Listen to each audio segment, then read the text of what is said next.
Hello' viewers, আজি আমি অকণমান গুৱাহাটী চিটিৰ পৰা আঁতৰত অকণমান ওলাই আহিলোঁ আৰু আমি গৈ আছোঁ।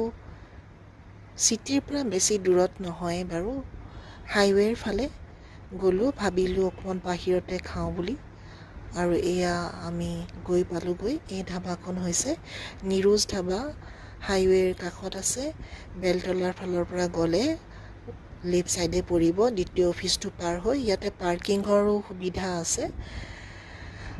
আচলতে কেতিয়াবা ব্যস্ততাৰ মাজত বাহিৰত গৈ ভাল লাগে। সদায়তো বনায়ে থাকোঁ নহয় জানো ঘৰত।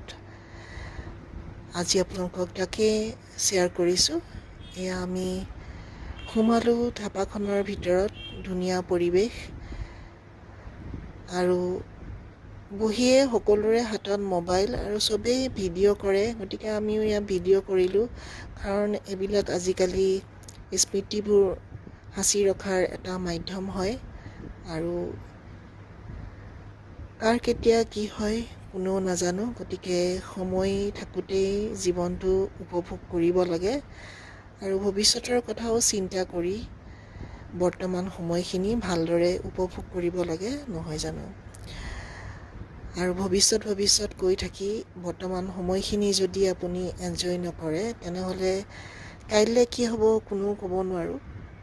গতিকে যিকণ সময় পাওঁ সেইকণ হাঁহি ফূৰ্তিৰে পাৰ কৰিব লাগে। এতিয়া আপোনালোকক দেখুৱাইছোঁ হোটেলৰ ধাবাৰ ভিতৰখন, আৰু আমি আমাৰ অৰ্ডাৰ কৰা এই বস্তুখিনি আহিলে। বেছি দিয়া নাছিলোঁ, অলপ স্পাইচি আছিলে আৰু নন স্পাইচি আইটেম আছিলে। ৰুটি আছিলে, তাৰপাছত পোলাও আছিলে।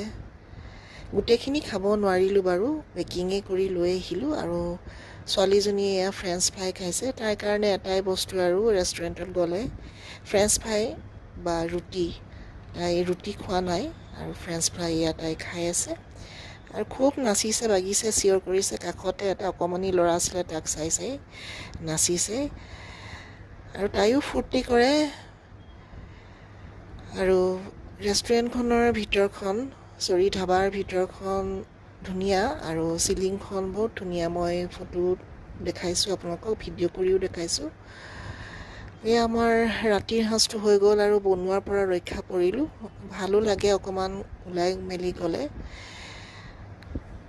আমাৰ খোৱা বোৱা হৈ গ'ল, আৰু এতিয়া আমি ঘূৰি আহিছোঁ ঘৰলৈ। ভাল লাগিলে গৈ।